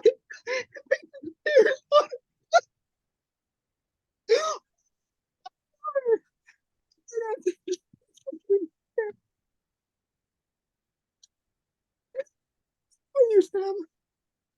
I just wait for the world. I want the world to be such a better place. I'm sorry. Ain't It's like, bothering me. thank you. But honestly, just make it touch somebody, not literally, but make people inspired. Go after what you want. I'm autistic. I'm 26. I have a whole life ahead of me, and I had a whole life behind me. I went to off Broadway already. If I can do it, you can do it too. Like, come on. Why? Why are people like this? Honestly, why? It just bothers me. Bothers me. It bits. If there's one message that you can take away from anything, well, there's a few, but one of the biggest things is never give up and work hard and have confidence in yourself, whatever situation. People want to hear, people listen to it, it goes in one ear and out the other. I'm sorry, Sam. I'm sorry, guys, but this is how much it touches me here and here. This is how much this man touched me because somebody knew. I don't know if it was him or God or whatever, probably God. But honestly, that I was going through from grades 8 to 12 in a battle between one and and a major stampede, and I had to play the game. God, I had to play the game, and the game was do as they say, not as I want. Did I like the game? Oh no, I did not. Oh no, I did not. God, I'm sorry, guys. I'm sorry, Sam. But honestly, you know, You don't got to apologize. You're told you. You are not bothering me. You are fine. thank you. That's very kind of you. Of course. But honestly, this is how I feel against humanity. If like honestly, like yes, I cried, and those are my real tears.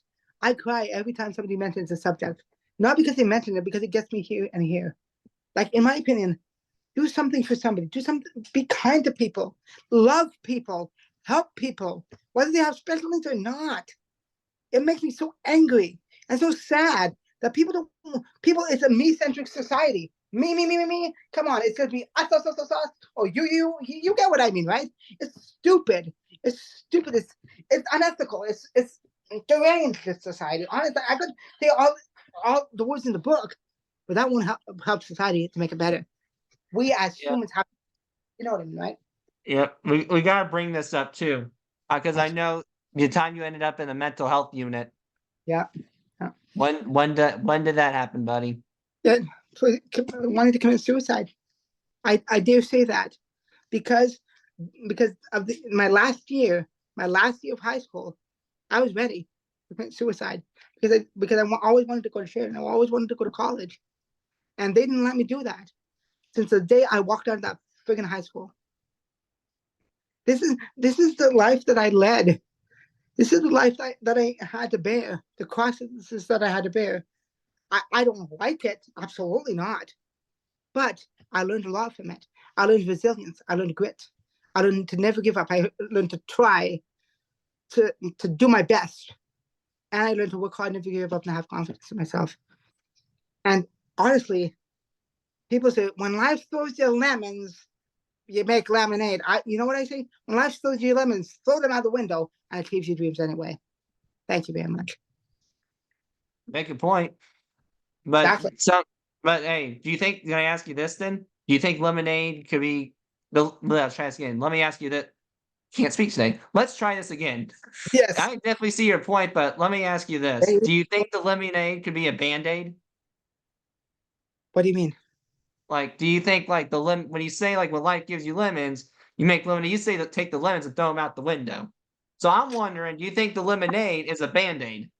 Yeah, that's a good point. But I'll tell you something. That could be a band-aid, but try and achieve your dreams anyway. Even if you have the band-aid of lemonades on, you have this. Okay, great. Do it anyway. Whether you Right. have I agree. I just wanted your opinion on that, buddy. Sam, absolutely. Absolutely. But like I have tons of stories. Good, bad, funny, weeping, sad. Like my life has been a roller coaster ride and it hasn't stopped since. I'm being Well, I honest with want to. Well, you also were talking about listening to yourself. So how can we convince those like us listen to that listening? Let's try again. I definitely have heard all those stories, but there was something you said in your life story that I think you really hit home on. of course. Can't do this. Okay, hold on. Let me try this again. Yeah. So I definitely see where you're going because the bands could be eliminated, but there's something you also mentioned as listening to yourself. So how can we convince those like us that listening to yourself is better sometimes than listening to the system? Because excuse my bluntness, you got robbed by the system. I did. I did. I think a lot of people like me have. And I actually feel sorry for them. I feel sorry. But in my opinion, listening to yourself is very listening to an inner voice. If you have a dream, if you know that you're good at something, go for it. If you're good at drawing, take drawing art classes. But also, you never know who you're going to meet. So take those risks. Like go to an art convention. Go up to people. Don't be afraid. Like I said, fear's all in your head, people. Fear's all in your head. That's what I believe. You cannot touch it. You cannot touch it. You cannot mold it, but you can mold it up here. That's the thing that people forget, and that's what I'm trying to You hammer know, you home. can't touch it, but your brain can. Yes, but but we cannot study the brain. We cannot. What I mean by that is we're not Frankenstein. We cannot take it out. We can make scans of the brain, but we cannot. That's why every brain is unique. Like if we could study the brain, we would have to take yours, mine, my dad, Uncle Bob, Auntie Sam, Samantha, all of them out, test them with chemicals, and say, oh, that's why people do it. Doctors assume all the time, and I don't think, in my history of being on Earth, I don't think we'll ever find a technology that we can actually truly, and I mean truly, study the brain. I'll tell you why. Is if we did, we would have to slit, and that's murder. Cut, you're murdered. Unless you want to do that, but I don't. Who would want to have a slit there? And plus, if they cut it here, your brain's already dead. When you pronounce dead, 15 minutes to get to the hospital, then you're dead. We can't study the brain. That's what I'm trying to say. People assume too much. Instead of assume, why don't people listen to other people's stories? And why don't people try things like honestly, but like I'll give you an example. You know how can I whistle like this, right? Hear me out. Hear me out. hear me out. Okay, no, I know it's tough, but I'll tell you something. I learned it as a kid, and you know what? It took 3 things: hard work, never giving up, and confidence in myself to do it. If you can't do it like this, you can do it. If you can't do it like this, you can with your bottom lip, right? There's so many ways. It's like people say, make your bed in the morning. Yeah, it's routine. Make your bed is good, but try something that would challenge yourself. Even a magic trick, even a card trick, even a coin trick, even a task, even draw something. But practice it until you get good. And I'm not just saying draw one thing. Like with a whistle, you can do different tones and everything instead of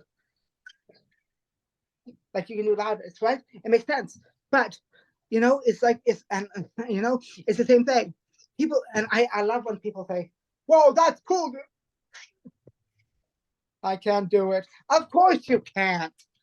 They look like they're the fool, but actually they look like I'm the fool because I never tried them. They can't do it because it takes practice. It takes practice. It takes determination. It takes resilience. It's like and a good thing is the Rocky movie, Rocky Balboa, Sylvester Stallone, one of the greatest inspirational stories to make Rocky, and everybody who knows the Rocky story should know it.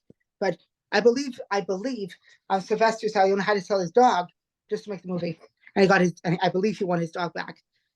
The sacrifice that he had to go through, the sacrifice that Frankie Valli had to go through. Honestly, I'll tell you another thing. I hate to break this, but let's be honest here. I've stolen before. But hear me out. You must be a criminal then. I'm not. I stole from a hotel. I don't want to get into this too much, but when I was watching a documentary on Frankie Valli, the reporter said minor crime, stealing, and Frankie Valli said yes. Wept. It gets me emotional like that. I just think about it. Like I relate so much to the man, Frankie, and his determination, his loyalty to the industry. He's 89 and he still stands and sings. Whether it's lip singing or not, I don't really care. Give the guy props for just standing in front of an audience. Give me a break. He's 80. He's 89, right. And you're asking 89. I wondered they're asking him for too much. He's 89. Well, Giving you 89 years. He deserves some slack. Yes, but if you love what you do, you never work a day in your life. I agree with that. No, I agree with you on that one. Agree with that, right? So you also went to an adult school. So how did the adult school make you feel more comfortable and shows that this was not going to be like it was as a child in school? Good question. They treated me like gold. My high school, like I said, treated me like dirt. They treated me like filth. They treated me like gold. And I'm happy. What did they do to treat you like gold? Did they make you feel comfortable? Like, what did they give you accommodations? What did they do, man? That's a good question. Number 1, they believed in me.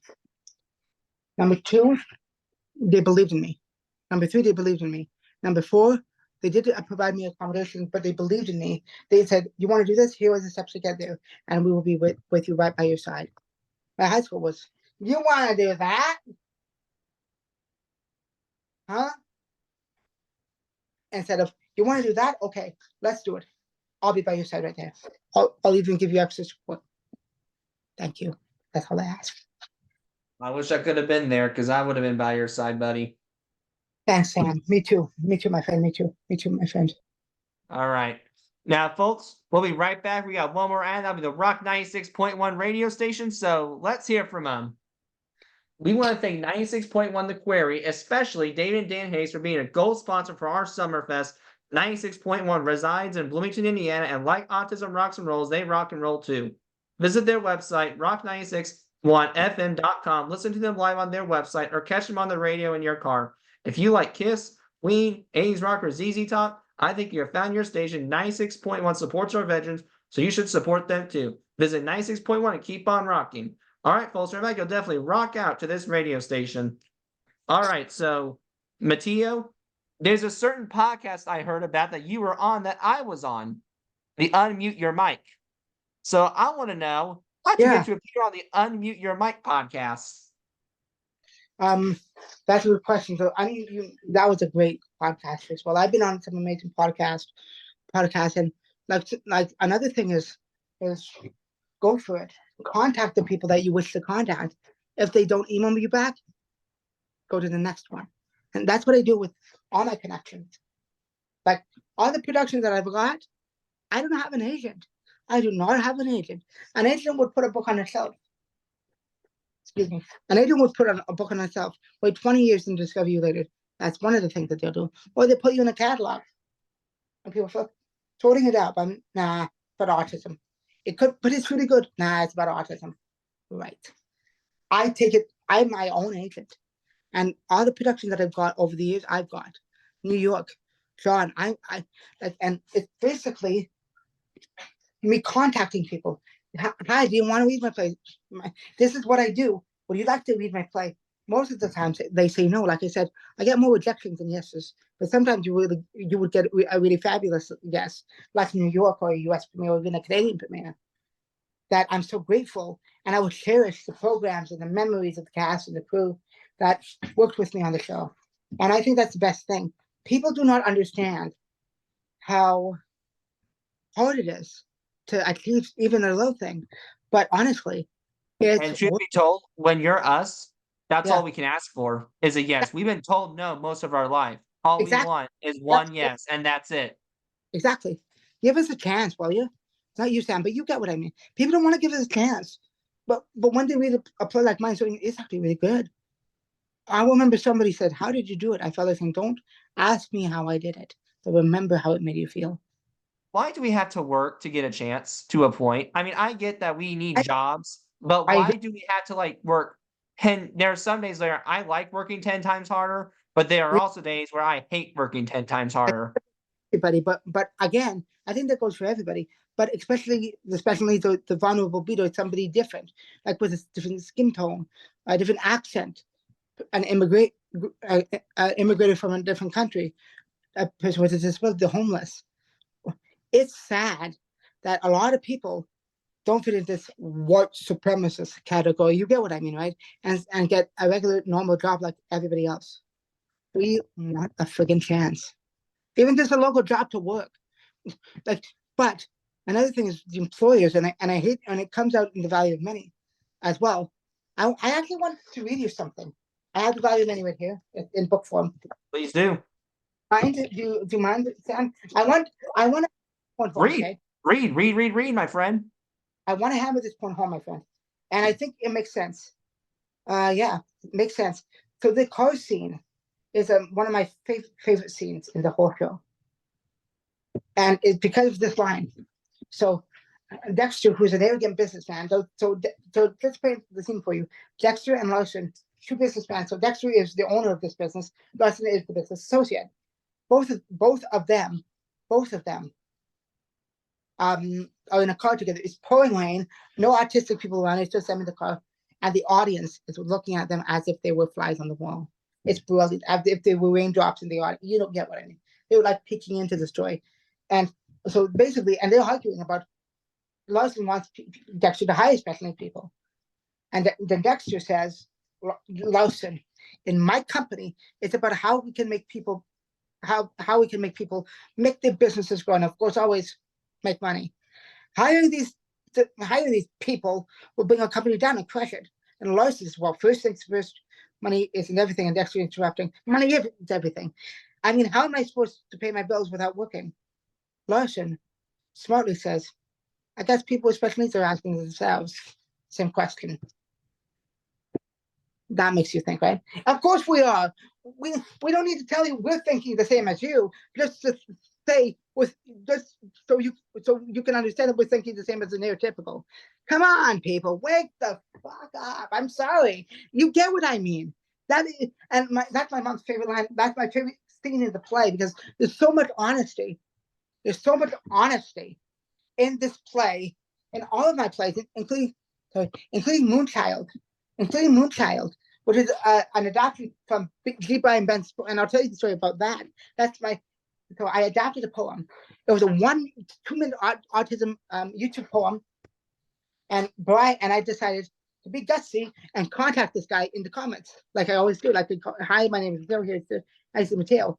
I'm flattered that you want to make my play, make my thing into a play.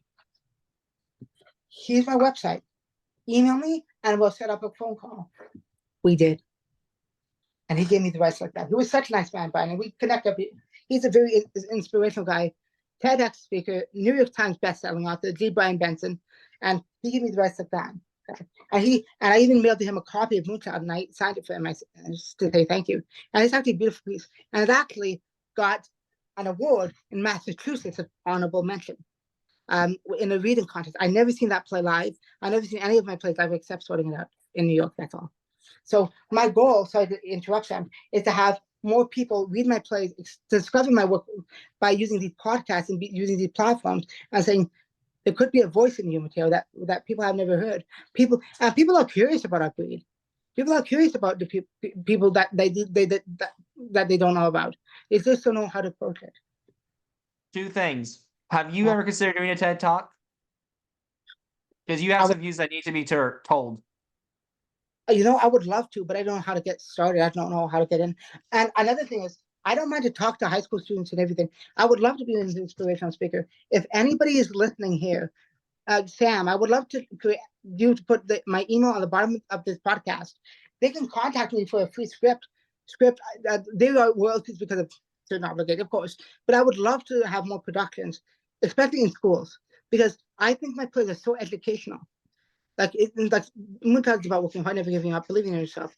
Value Men is about inclusive employment. Sorting It Out is about ignorance and about compassion and everything.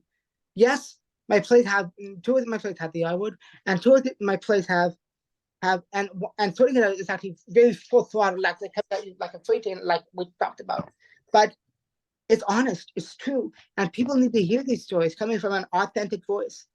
Go ahead. Okay. Yeah. Number two, have you heard of Temple Grandin? Yes, I have. Have you met her before? No. And I would consider I'm going to recommend you to her. Okay, and I'll tell you why. First of all, I think she's a great autistic thing, a good autistic spokesperson. But like I said, she's not, and no offense to Dr. Grandin, but she's not the be all and end all of autism. There's a lot more people that should tell the stories, but people look up to her because she's a well-known figure. And how would we get well-known if nobody takes a chance on us?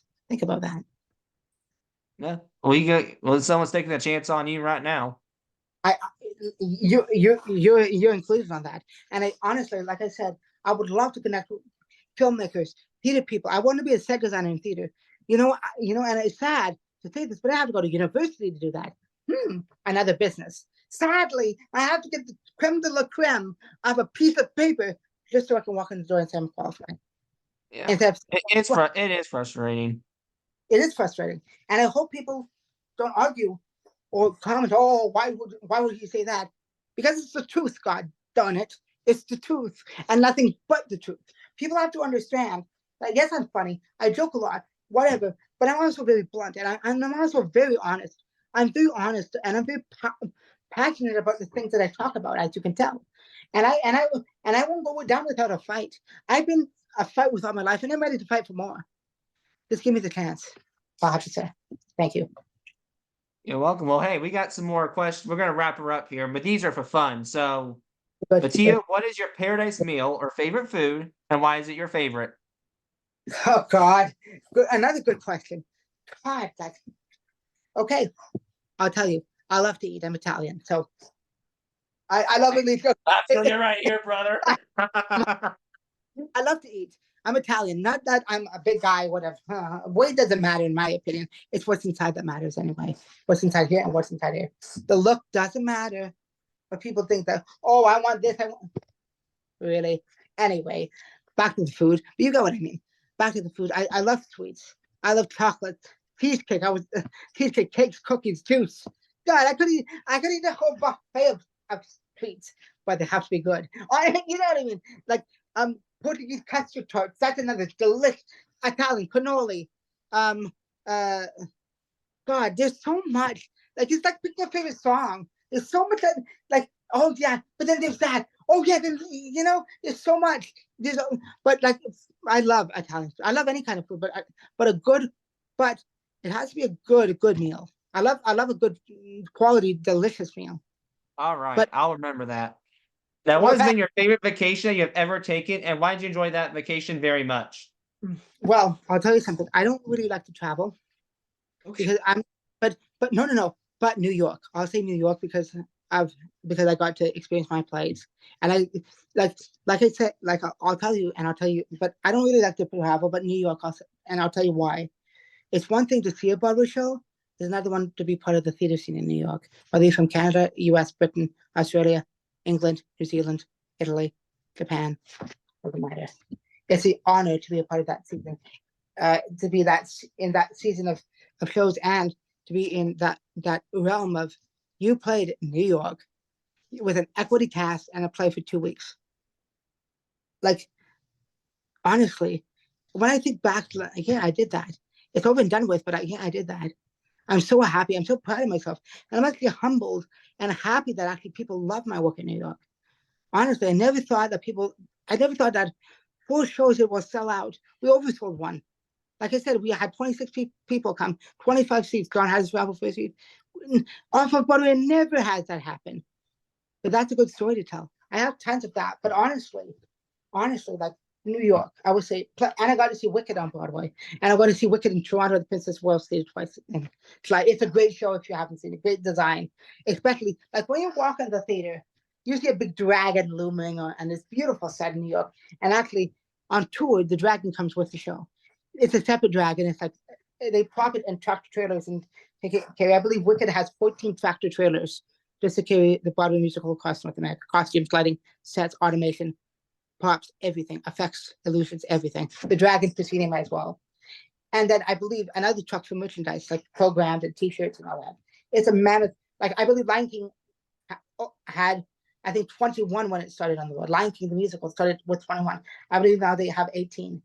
Once the musical, the eight-time Tony winning musical that went on tour, they only had 2 tractor trailers. So I know this not because people told me about one thing, but honestly, I look at videos, I look at this, I look at that, and it's amazing how you can take a show from Broadway and actually plop it into a truck and take it on the road. It's kind of fascinating because it actually all breaks down into pieces to put it into a truck. Any show that goes on tour, whether it's Mary Poppins on Broadway, but the only show, Mary Poppins, Lion King, Wicked, Mamma Mia, Jersey Boys, Phantom of the Opera, the only show that is that is going to go on a national tour that didn't have a national tour before is Harry Potter and the Cursed Child, which is an amazing show, by the way. If it comes to your city, go see it. I don't want to give too much of the magic away, but a lot of the magic happens inside the audience, including the Dementors, and that's all I'm going to say about the show. Near the end of the first act, okay? But if you go see it, Hey, hold on. Shh. Let's save it. Let's save it, right? No, absolutely. But there's a lot of Let's keep it a preview. okay. But if it goes to your town, go see it. But I'll tell you about the locations of the productions. It was sit-down productions, which means that's a tour. A sit-down production is it starts on a day, and if the audience demands more, if the audience sells out, and then the company would extend it. If it doesn't, then the company would close it. It is Harry Potter, from what I hear, is the longest running professional equity play in Canada. And Mirvish presented it. And Mirvish also presented the North American premiere, Mamma Mia, the Canadian premiere, The Lion King. They produced it all. Jersey Boys, Come From Away, which I would love to talk to about. Come From Away, put on Broadway for 5 years. It actually started at my college. At Broadway, believe it or not, and people don't know this, if you know what Come From Away is, it's a musical based in Gander, Newfoundland, which is a small Canadian maritime city. It's about 9/11, but it's not about really 9/11. It's a beautiful, heartwarming story. It actually started in my college. I actually saw the paint teacher today. He designed the set in the studio theater. And after did the first workshop at Sheridan College in Oakville, Ontario, Canada. They went to, I believe, the Hoyle Playhouse for a full-on production with sets, costumes, lighting, sound. No, but the first workshops were in Oakville, Ontario, Canada. And I think whether won the Tony or not, it should have. But I don't want to argue because that's not my chance to argue. But the industry is so biased and the industry loves this instead of they should appreciate this work. The industry loves stuff that, okay, I'll tell you something. This industry loves people or stuff that they shouldn't love. And they don't basically what I'm trying to say is they vote on their friends. They vote on the people who they know. Or they pay to say It's a popularity contest. Exactly. It's not actually about the work. And to me, that breaks my heart when I go into playwriting. Because I don't know who's going to rip my play apart. I don't know who's going to praise my play. I don't know who's going to bring my play forward. And I don't know. I don't care about the awards. I care about getting nominated, because that's nominated to me is like winning. But the winners get everything. Who cares about the winners? But honestly, the industry should reevaluate With what you've been through, nominating should be enough. My point exactly. I got 3 awards. I got 3 articles. I got many other articles. I have a lot of stuff that, for sorting it out, for the value of many, for Moonchild. I got a lot of stuff that people look at and say, "Wow, you did this," and I feel like saying, "Yeah, I'm shocked too, hon. I'm shocked too. I'm shocked that I did all this work, but am I proud of it? Yes. Am I humbled that people like my work? Yes. Do I want people to pick up my work more? Of course. But it's hard because people don't necessarily want an honest play about autism in the theater. That means that they want something comfortable in the theater to try and make money off of people. But honestly, but honestly, will that bring money? Yes. Will that bring subscribers? Maybe. But will that keep the ball rolling? To me, no. Because sometimes theaters have to take a good risk. Risk on an unknown playwright. And look at the evidence behind, like, it went off Broadway, sold out 4 shows. Broadway press release. I was the set designer. Equity cast. A friend of mine said, people don't care about the off Broadway production. I'm like, why? Because they don't think it's good enough. I felt like saying, it's sad. And I think it's that sad. People don't think it's good enough. Off Broadway, three tiers down from Broadway. You nuts? Is this industry, never mind this industry, is this world going wild? Or is this industry and this world, I'll say it both ways. Is this industry going wild? And is this industry going wild? And is this world going wild? And is this world going wild? Of course it is. It's stupid, Sam. You know what I mean? You get what I mean, right? Anyway, go ahead. Sorry. Should do. Now, I got my final question here, and that is, are there any good memories that you want to tell our viewers about? If you do, why do you remember that memory the most? So before you answer, please end with a funny memory that made you fall on the floor laughing, like you forgot the world was a cruel place, and then like a good memory that just made you feel good inside. Okay. I have 2. Spit her away, buddy. Thanks, Sam. Thank you, sir. Honestly, one of them is, of course, Jersey Boys and Just Mad, and I don't want to bring this up to cry, but he gave me my career. He said, Matteo, this is the career that you want. He said, he was an actor, right? But he said, I want to give you this. I want it, basically saying, from my heart to yours, here's your career, but you have to fight to get it. And of course, all artists have to fight. People don't want to hear the fighting story. People just want to hear the fluff and the gold and the silver. People don't want to hear the diamond in the rough. Or people don't want to even discover the diamond in the rough. But sometimes there's a diamond in the rough, if you know what I mean. Anyway, that's what I think. And I think that people don't want to take a chance on anybody these days. They want to think on what's popular so they can make money. It's sad. It's that sad. And it's true. Now, funny memory. I have to go to high school to do this one, but this made me laugh my head off.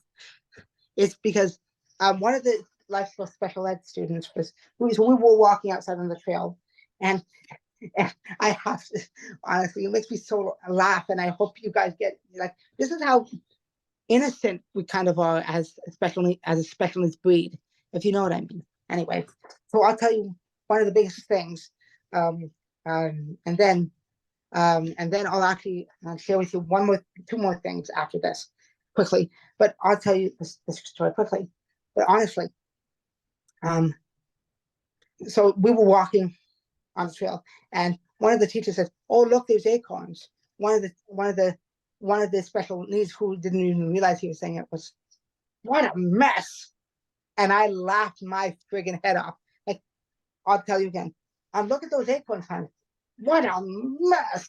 Like, and he didn't even realize it. And I laughed my friggin', like, that's a good moment. That's a funny but memorable moment in my high school. There were very few. But Well, hey, honestly, at least there was something good. Because hey, in my view, something's better than nothing. I agree. Now I have two more people to tell you. So we talked about Jeff Madden, but there's two other people that are near and dear to my heart. One is Anthony Tulo. I told you about him. Anthony Tulo directed Sorting It Out in Oakville. The original production of Sorting It Out. That was his first play that he directed. He's a country rock artist from Canada. He played in Poland. He played the Oakville Center for the Performing Arts. Sold out in an instant. And he has some great tunes. I invite you to look him up. He's my uncle, but he also is a great entertainer and a great filmmaker as well. He created films like Repent and indie film on YouTube, and he also created an indie flick called A Secret Cross, which I would love to put on stage one day, but that's actually way down the road. But you never know. But his main thing is music. He has been so helpful to me, so grateful to me, like Gina and like Jeff. And he's been so good with his advice. And it was him that he said about it's who you know that loves you, that or loves your work, that can do something for you. He said that to me. And honestly, he's right. He's been in the industry for many years. He's a little bit over 50, but been in the industry for many years. I invite you to look at Anthony Tulo and look at his wonderful music. He's Southern Americana with Bryan Adams and Bruce Springsteen influences. It's really cool. But that's one of the people that I would love to mention. Another one is another dear friend of mine who's actually disabled, John Paul McFlappis, who is a producer of mine. I knew him for 8 years. This guy, we go way back. Jeff Madden, I knew since I was in grade 7. That was way, way back. And he's seen me grow up. He's seen me get into Sheridan. He's seen me do Sorting It Out. He's seen me do a lot of stuff over the years. John Paul produced the original production of Sorting It Out. He put $5,000 out of his government money just to make this play happen. Well, my friend, I think that's a great way to close off. But before we do, is there any closing remarks that you want to say?